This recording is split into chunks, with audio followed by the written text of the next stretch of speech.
Today I'm very happy to welcome back to this radio program Jeff Sharlet to talk about his book, The Undertow, Scenes from a Slow Civil War. Jeff Sharlet has been covering religion and the far right in this country for more than 2 decades. He's also the author of the award-winning book, The Family, which was adopted into a Netflix documentary series. He also teaches writing at Dartmouth College. Jeff Sharlet, it is a good pleasure, sir, to welcome you back to this program. Thank you for taking the time. Thanks, Mitch. Good to be with you again. The Undertow, this new book of yours, it's an account and a collection of your own essays as you traveled the country, sort of described, and one thinks of the heartland of the far right.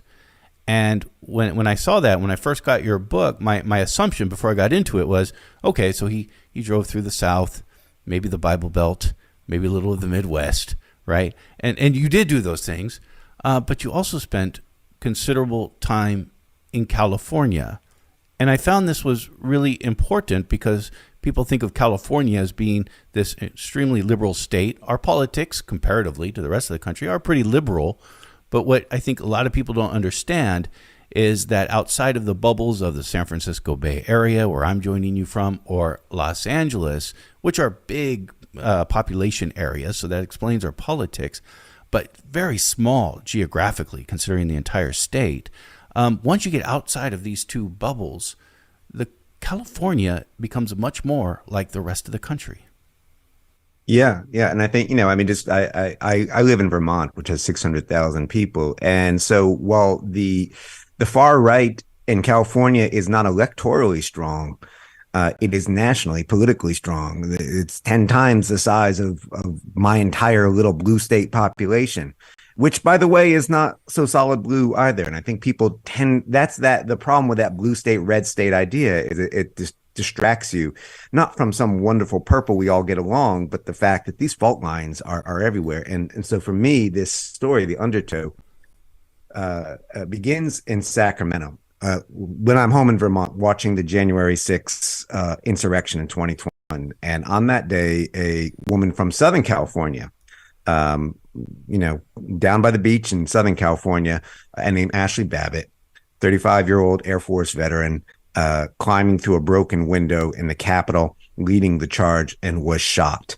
The Capitol police officer who shot her was a black man. She was a white woman. As soon as I saw that, I understood what that American story was going to be. It's an old American story, the lynching story, innocent white womanhood killed by a black predator. And that is indeed what the right, implicitly or explicitly, Tucker Carlson won't use that explicit language, but the people feeding him will, and then he'll translate that. So I knew that was going to be a story. And because she was a Californian, her mother, who felt she'd been unjustly killed, was seeking justice, and they had a rally in Sacramento. So I flew across the country to Sacramento, California. That's where I started the story, outside the Capitol, at a rally for Ashley Babbitt, which, is such an openly white supremacist rally that there's a point in which Ashley's mother says white people should be proud.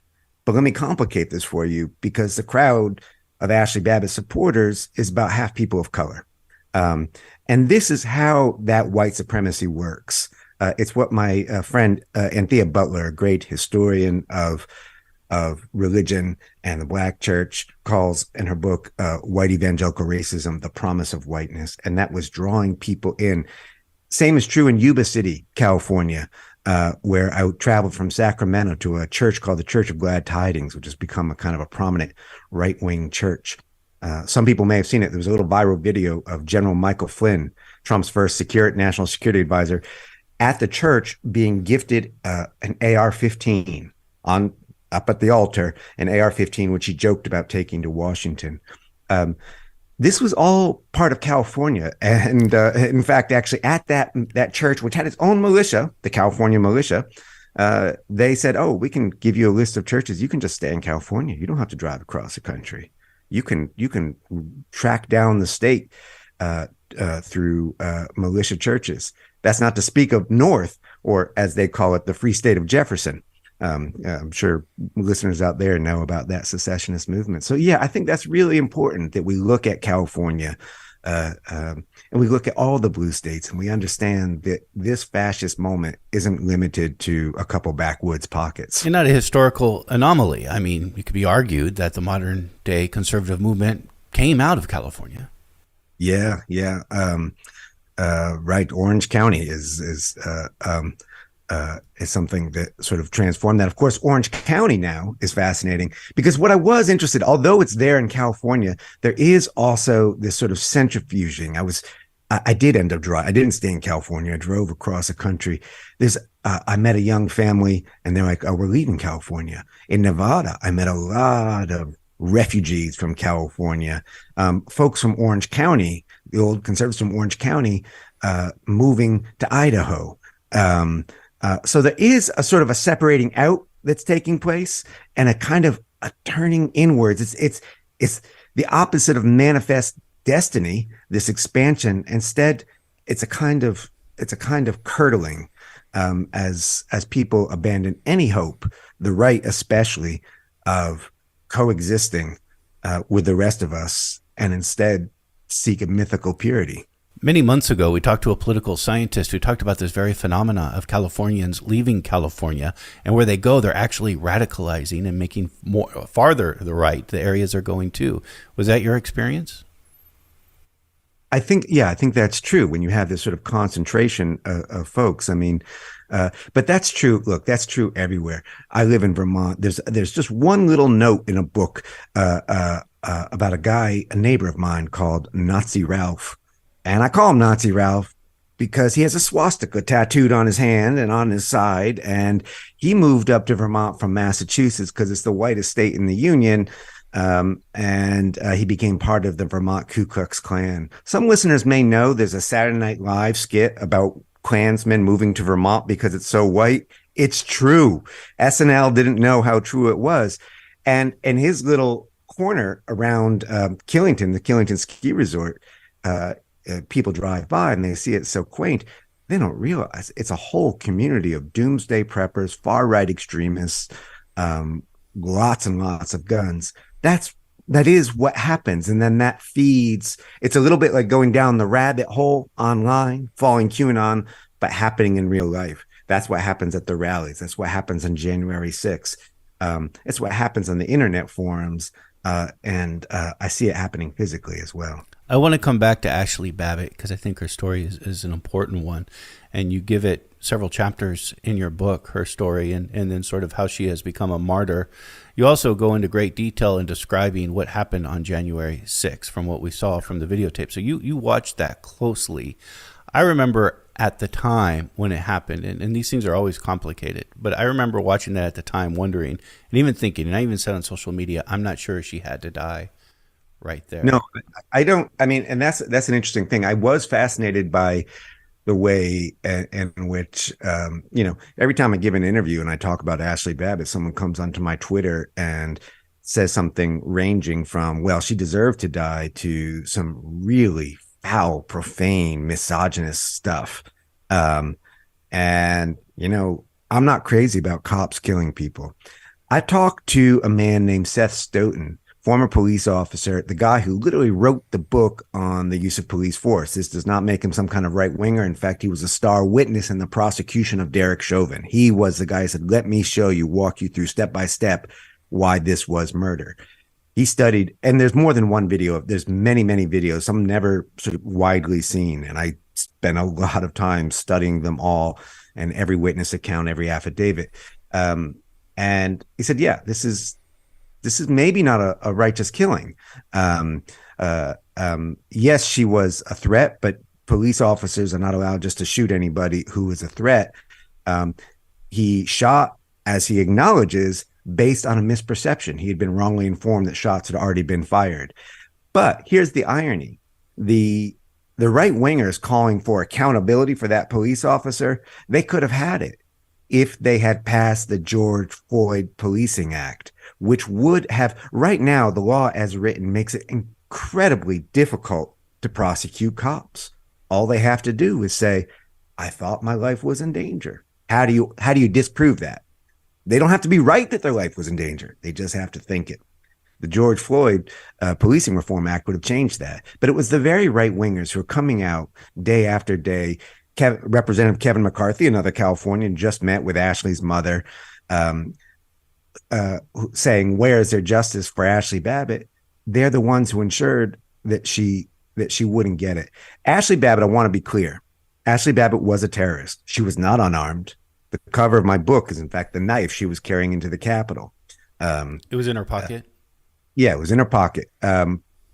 It's interesting to see. It doesn't stop Tucker Carlson from night after night because she's become a martyr. It doesn't matter who she was or what she did. She needs to be a story. Trump speaks often of poor Ashley Babbitt being shot in the head. She was shot in the shoulder, but the story works better for him if she was shot in the head. He says, we don't know who killed her. We do. Lieutenant Michael Byrd. He's been on 60 Minutes. But the story works better if he can invoke this deep state keeping secrets. It makes it almost sort of mythical. It makes it a kind of a fairy tale, a martyr story. And there's people out there I know listening saying, Ashley Babbitt's not a martyr.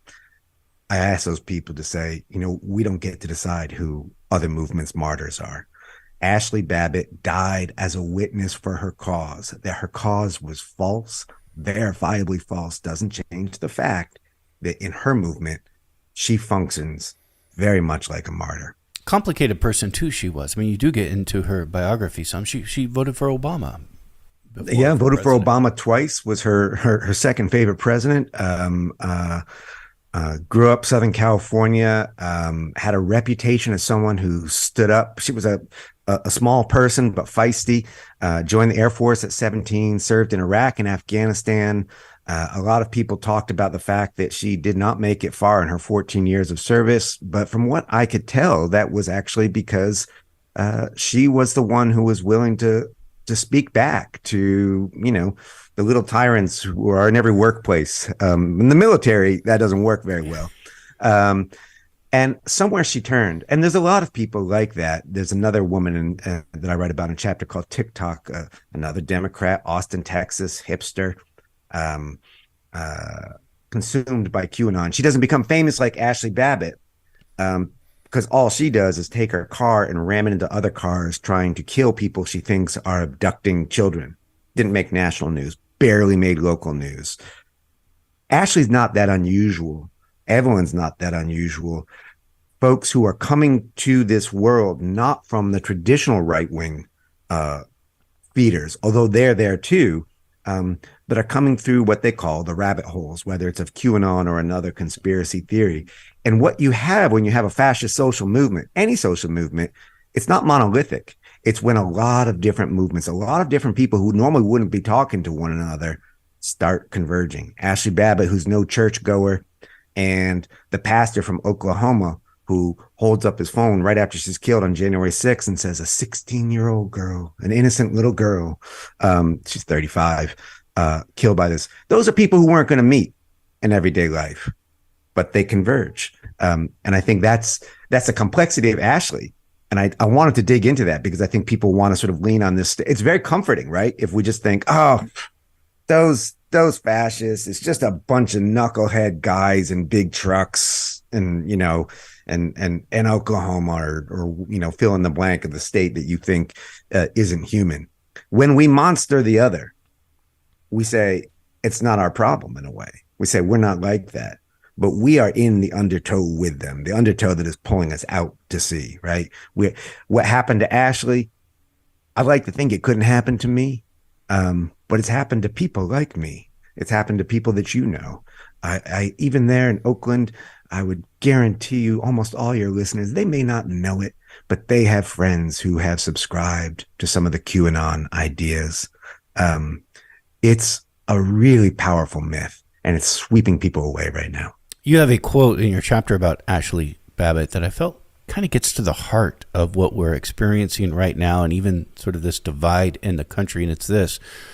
You write this, quote, #say her name. The Patriots will tweet, delighting in their twisting of a campaign created for black women killed by police. It's grotesque, but the dead are the dead, no matter what they died doing. So her name, Ashley Babbitt. In fact, as a writer, I appreciated how you finally, because you tell her story before you give her a name, and that's when you finally do give her a name.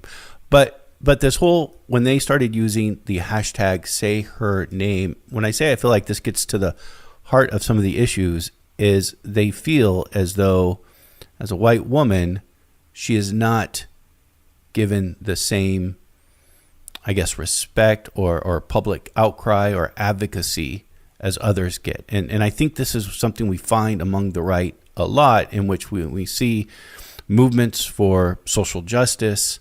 They see these as not pertaining to white people, that there is a double standard. Yeah, it's sort of the sort of white grievance and white justification that takes. If I could read a passage here, maybe this helps, because at that rally for Ashley Babbitt, a number of speakers invoked Martin Luther King. And if that's surprising to people, they should know that the right's been doing that for a long time. What's new, in my experience, is right wingers invoking Malcolm X. And saying they are in the tradition of Malcolm X, that they are the Malcolms and the Martins. And one speaker here does this. And I said, to a colorblind crowd, and I'm using colorblind in quotes, this is how they conceive themselves, right? The implicit equation was one of themselves with the formerly enslaved. Black becomes white. White becomes the oppressed. Just as white people took the land from indigenous people and then named themselves their victims, so too has whiteness always been a means of claiming the suffering it inflicts on others as its own. White grievance, white justification, the nation not so much fallen as falling, forever in peril, forever in need of redemption, right? And I think that's important. There are open white supremacists on the right. They were at that rally, Proud Boys, with leather-studded gloves, and the rally became a brawl between them and Antifa. Because there was a counter, not a counter demonstration, I guess, but there was a separate demonstration the same day, marking the anniversary of the death. It would have been Breonna Taylor's 28th birthday on the other side of the Capitol. There was kind of a lovely sort of celebration for that, and then a group, and I'm not using Antifa in any, Fox News way. This is how they described themselves to me, came marching around. And, I think what's interesting, I'm an all hands on deck guy when it comes to fascism. I think the threat is monumental and existential. And I'm not a tactician. I'm a writer. So people have different ideas about how to do it, right? This group of Antifa's idea of how to do it was to fight in the streets. And it was clear that those Proud Boys and those Antifa knew each other, had fought before. Some of them recognized each other. And it had a very staged quality to it, right? And there were some ugly elements too of one Antifa woman holding up a sign saying she should have followed the law. Now, I'm sorry, with me, if your response to any police killing is, well, you just should have followed the law, that's not it. A little surprising to see that from an Antifa.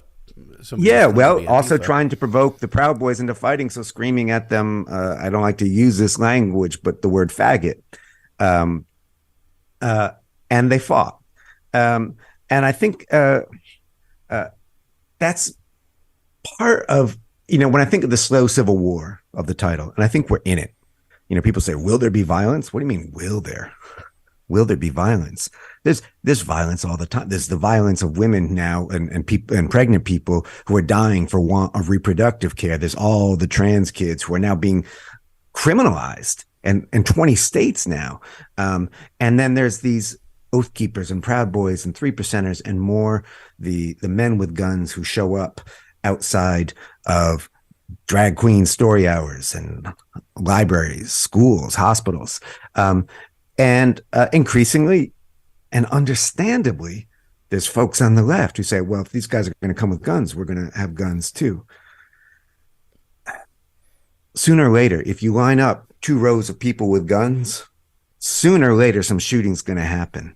And I'd say that we're in the standoff zone right now. And it's terrifying. We're in a slow civil war. It could get worse. I don't think it's inevitable, but we have to acknowledge how deep in we are. You didn't talk about a civil war before, and you didn't talk much about fascism before, even though you've covered the far right in this country for a long time.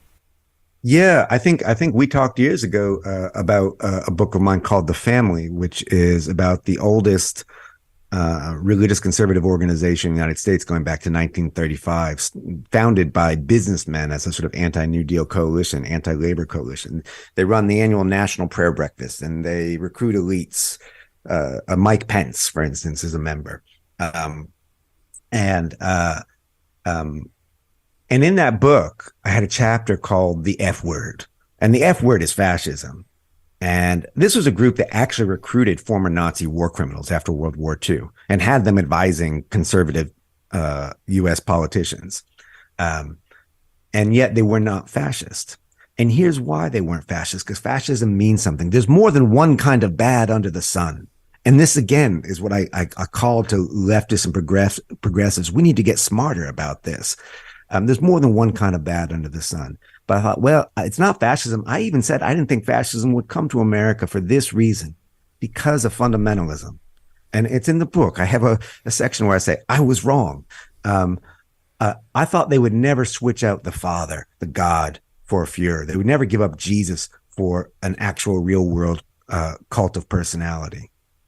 I was wrong. They did. I thought, too, that the American way of state violence is it's always been a violent country and always declaring itself, the city on a hill. Reagan was a terribly violent president, but that's not what he led with. That's not what he said he was doing. Now we have stepped over into the open and explicit fetish for violence. Violence as regeneration, violence as creating character, violence as pleasure. These are the constituent parts of fascism, as historians like Robert Paxton and scholars like Jason Stanley are looking at fascist development.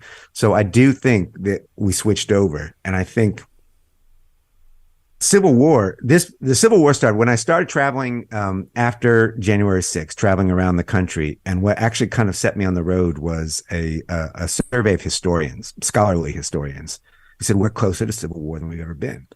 And my wife's an academic historian. I know that historians understand time moves slowly. It really does. In our lives, it always feels like things are changing quickly. They don't. And we'll even look back on our time differently than the way we see it now. Yeah, exactly. So for cautious historians to saying, yeah, this is actually on the table. And the very political scientists, some of whom in the past had said, oh, Sharlet, you make too much of the threat of the Christian right, are now saying, yes, this is the real problem. So I went out and I talked to people and I would say Civil War. I soon discovered that I didn't even have to frame it as a question. I would just say Civil War. And folks would say, yes. And the variation was, did they look forward to it, or did they see it as a sad inevitability? Whether that's real or not, it's a story that's right now that's very powerful, that has a hold of people. It's a story that Trump is telling. It's a story that Ron DeSantis is invoking, and there are casualties already, as I say. This is Letters on Politics. We are in conversation with Jeff Sharlet. Jeff Sharlet is the author of the book, The Undertow, Scenes from a Slow Civil War. I want to come back to something you just said concerning how you never thought that the fundamentalist would replace a person or replace God with an actual person. This, I think we're talking about Donald Trump. To me, it's fascinating, and you write about this, how they see Donald Trump, maybe metaphorically, maybe figuratively, as Cyrus the Great. Yeah, Cyrus was sort of the first king of Persia in the ancient world, who's talked of well in the Hebrew Bible because of his actions towards the Jews, even though he wasn't Jewish himself. Friend of the Jews. He was a Gentile, and I think there's something that I was sort of prepared from my long research and reporting on the right to understand. That this idea that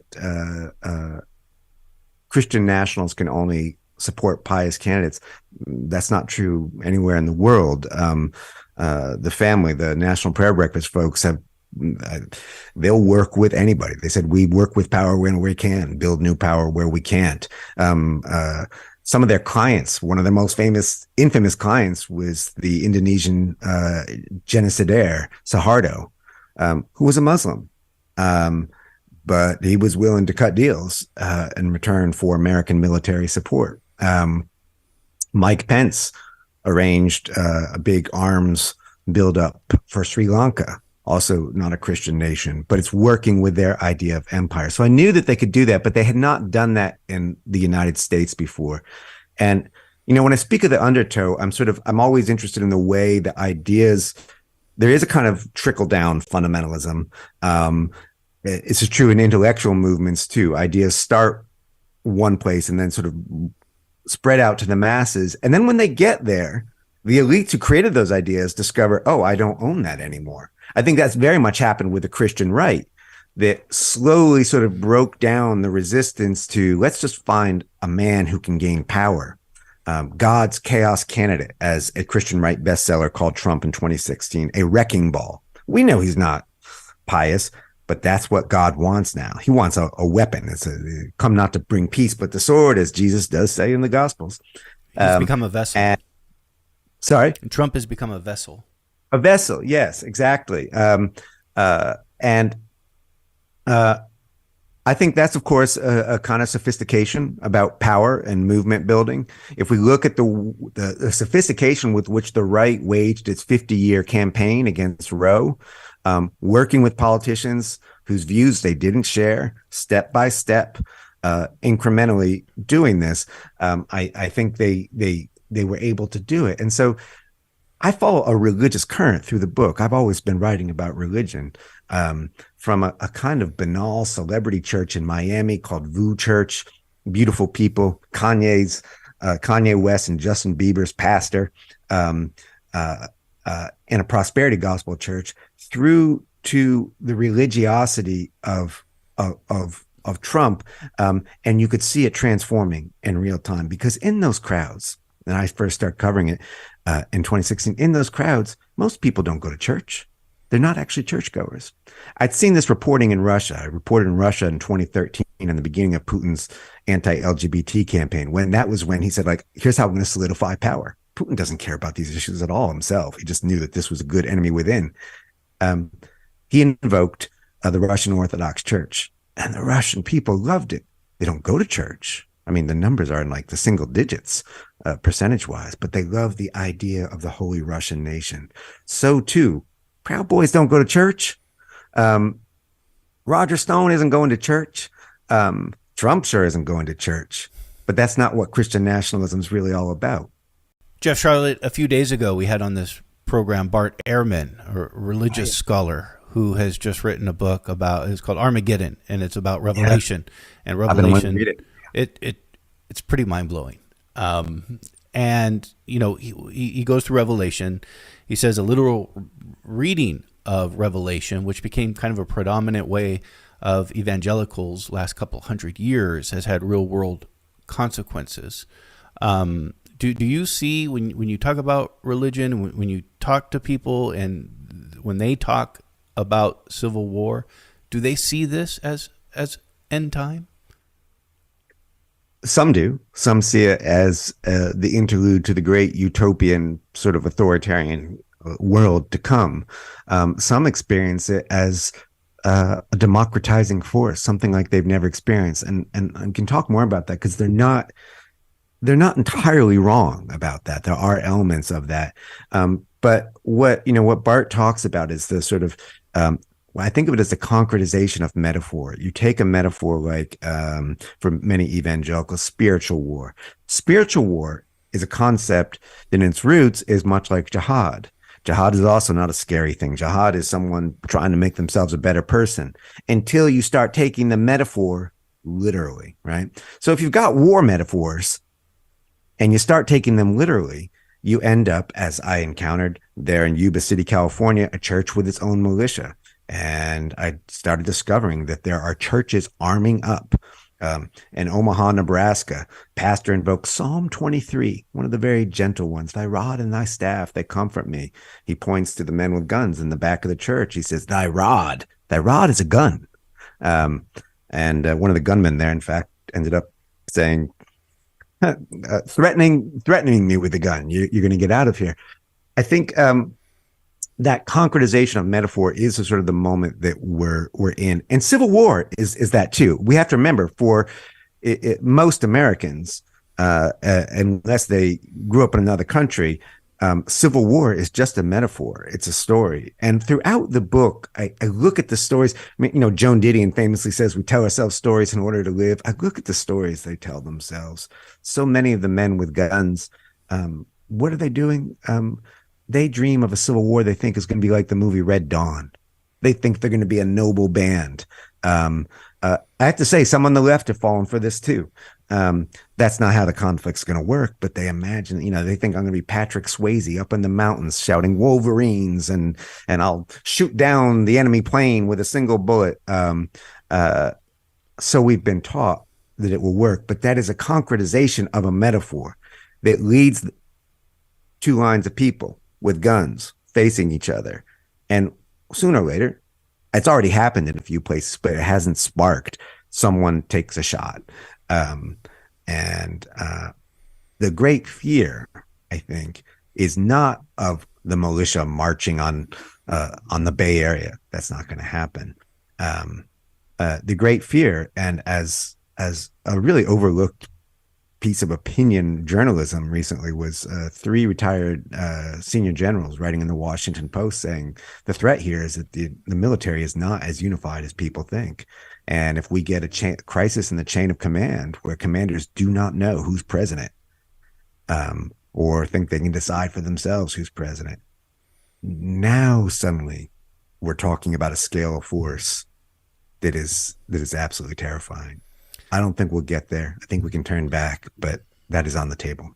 For this job, I do watch a fair amount of conservative media, including Fox media, and they will claim that we're the ones who are actually hyping this idea about a civil war, and that we are the ones who are trying to make them look like they're crazy and out of control and need to be combated. Are we always fair in our assessment? Oh, of course not. As somebody who traveled through the region. No, of course not. And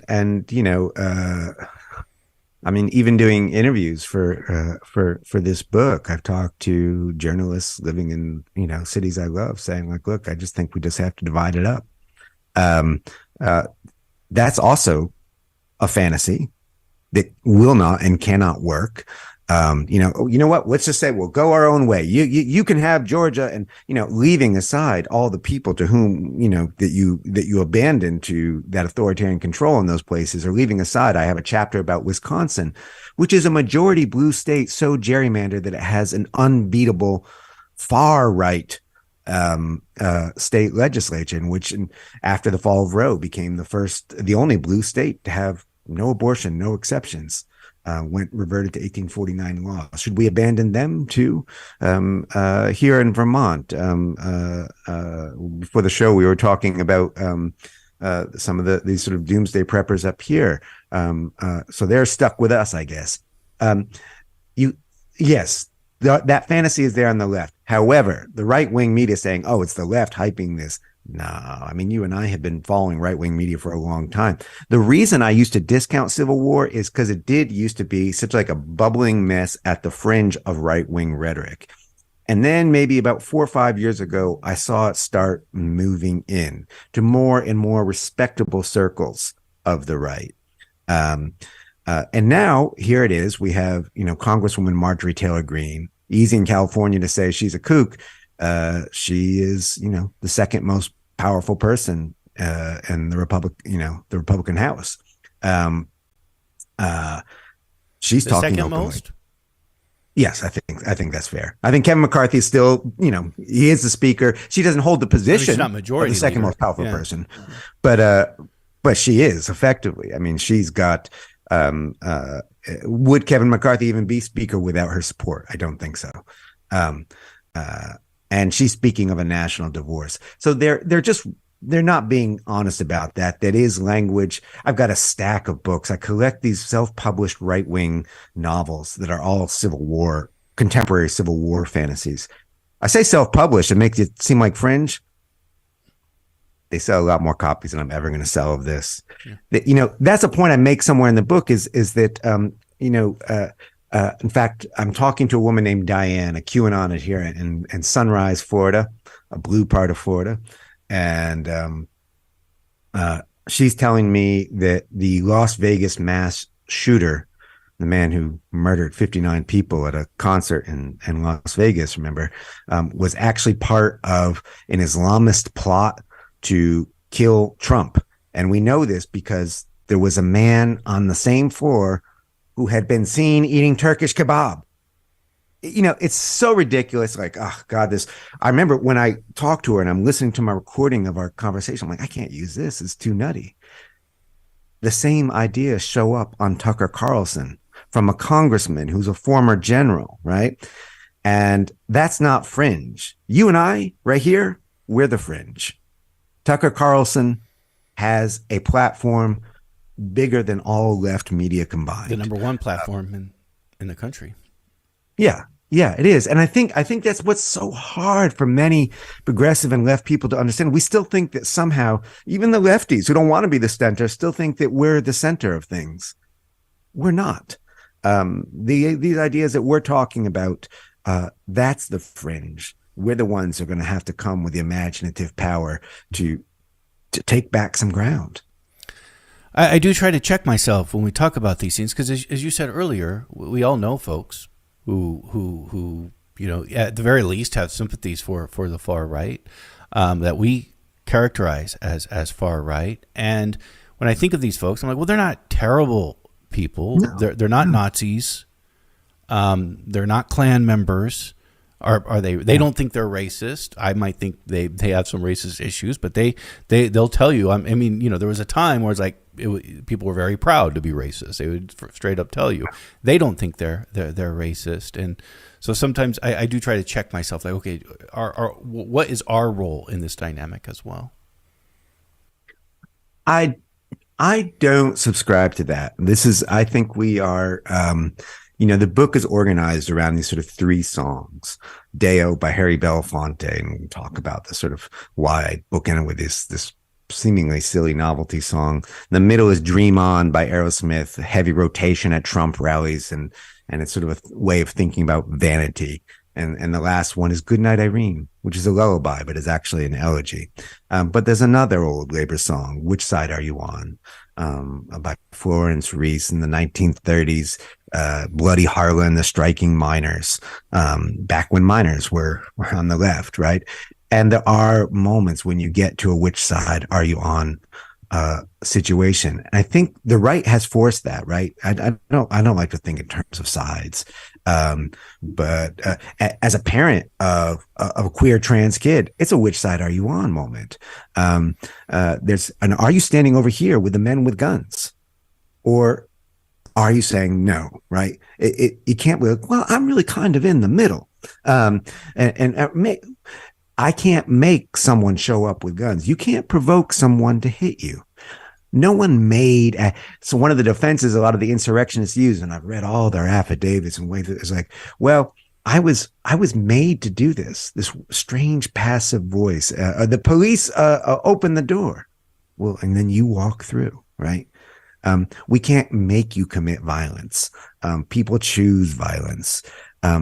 And I think that's where the metaphor, the undertow, becomes useful, because for so many of these people, like Ashley, Obama voter, not a right-wing person, there's this sense that I think she had that all her life she was struggling to be what she thought of as a good person and a decent person. And she didn't want to be racist. Absolutely correct. She didn't think of herself as that. And she didn't want to be cruel. And Trump came along and said, you don't have to look at me. Look how powerful and rich I am. I didn't do this by trying to be a better person. Let Trump be Trump, as the saying went. And it's like they just fall back into the undertow. I've been trying to be decent. There's an embrace of misogyny. I think of this. I have a former student here.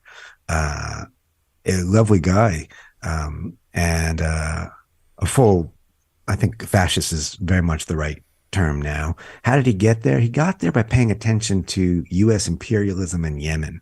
Bernie Sanders. And that got him thinking about things.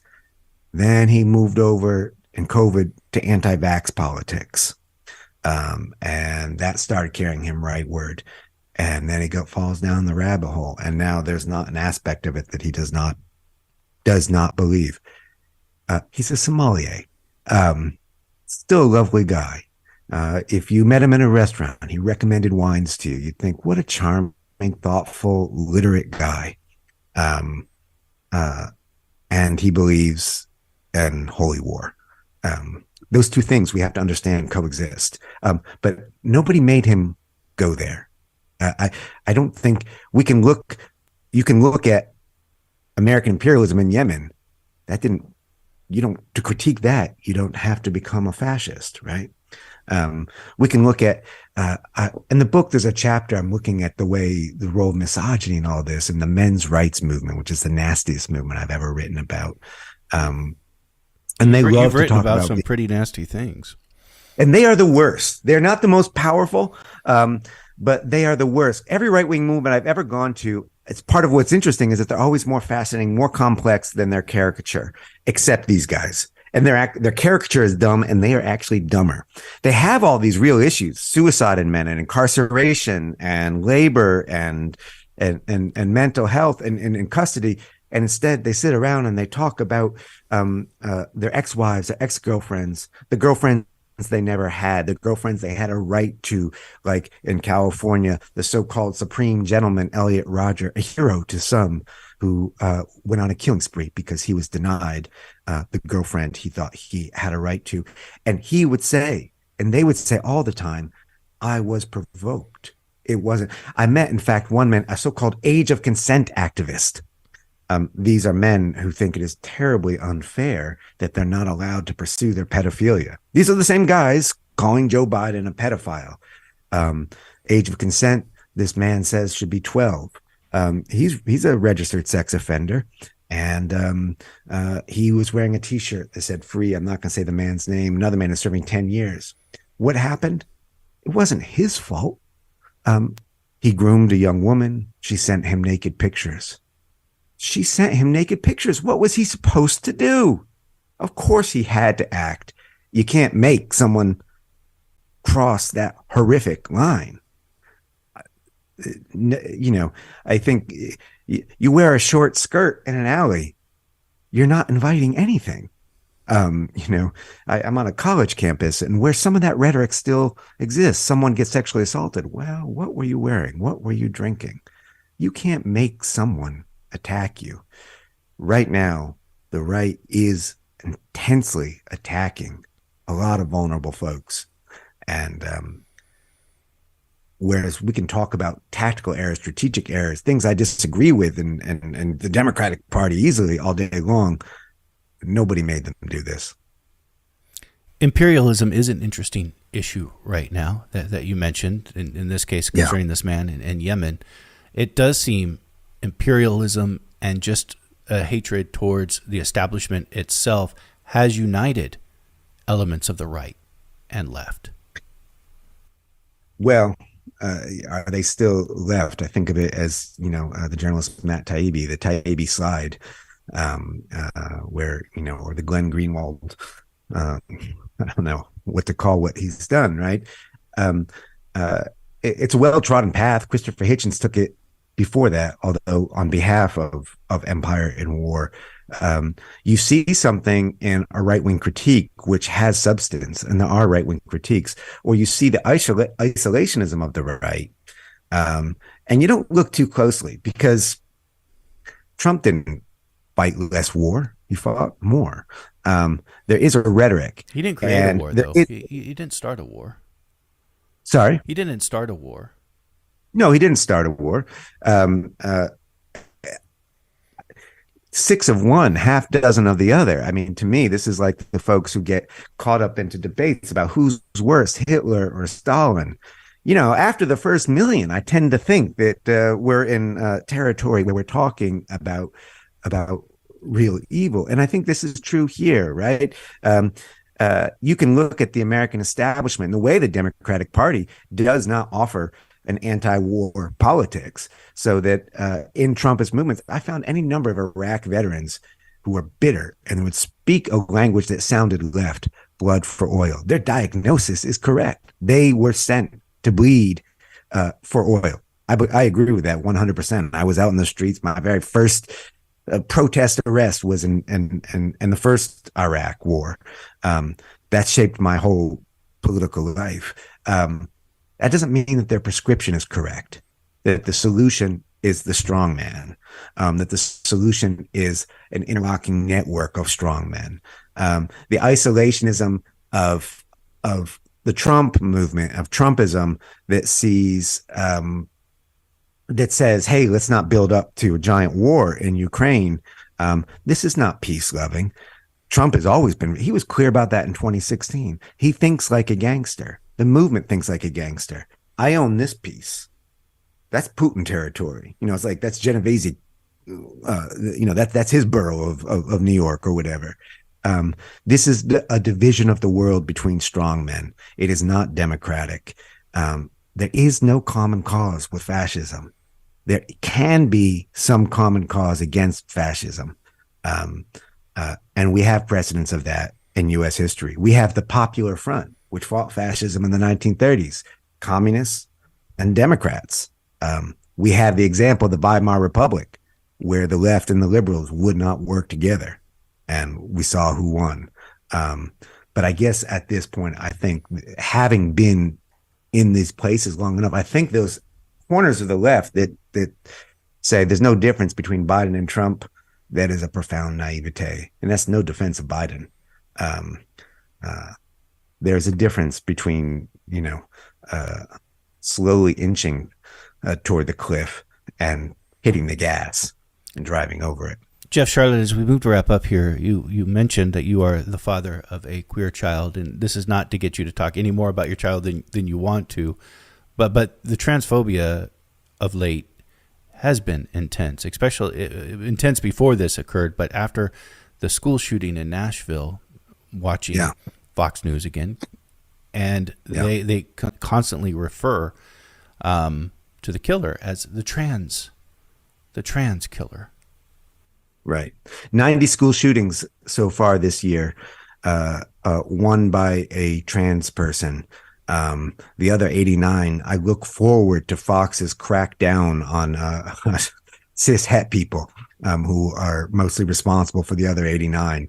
I don't really look forward to this, of course. This is a banal way of thinking. It is not a category that explains.